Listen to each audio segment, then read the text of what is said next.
jumping in to rescue those who fall through the ice. Chris Edwards is putting on the wetsuit to see what rescuers have to go through when they save ice fishermen from frigid waters. This happens every winter. We find brave first responders risking their lives for those who don't quite understand the dangers of fishing on thin ice. Yeah, some First Alert meteorologist Chris Edwards, in fact, spent time with some dedicated rescue crews, and they kind of want to emphasize, don't they, that there really is no safe ice out there. There really isn't, regardless of what temperatures do. And of course, we know this year, temperatures just in January broke record highs in the 60s and plunged to well below zero. Now try to imagine how hard that makes it to figure out if any of the ice around here could be safe. Those huge swings in our winter temperatures have created dangerous ice. This year was only a few days old when the first ice rescue call came into Waterford Fire. At the time, there was only one person in the water.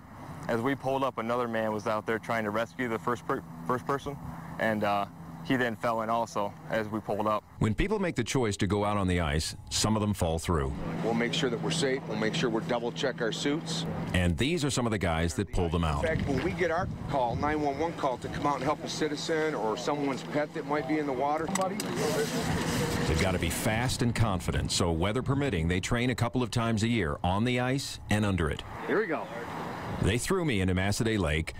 Okay, I jumped voluntarily to practice pulling out someone who, in this case, is well insulated and able to stay calm.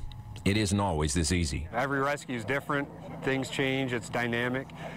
This is to make sure we at least have a baseline for what we're going to do when we get out there. To avoid really needing these guys, remember, no ice is safe, but the strongest ice is clear ice. The weakest is anything that's milky, snow-covered, or slushy. And when you go out, remember to bring the life jacket, ice picks, a cell phone in a bag, and a whistle. The ice picks can help you do what I did. Pull yourself away from the hole with your arms. Concentrate on staying calm. Also, if you do go in, control your breathing and kick your feet. Make some noise so somebody will hear you. If you see someone else fall through, you've got to stay on shore and call 911.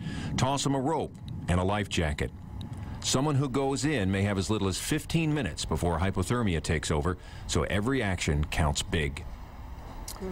Now, ice traditionally at its thickest in mid to late February, but the next couple of weeks are going to show us once again there really is no ice that's safe ice. And that was very hard work to try to get out of there, wasn't it? I mean, just imagine the effort that somebody would have. And what I was imagining is how hard would this be if you don't have this big suit on? The suit was amazingly... You weren't freezing cold. Exactly. You know? It's a whole nother story, and you don't want to get there. What, hot chocolate chicken soup after that to warm up? Of course.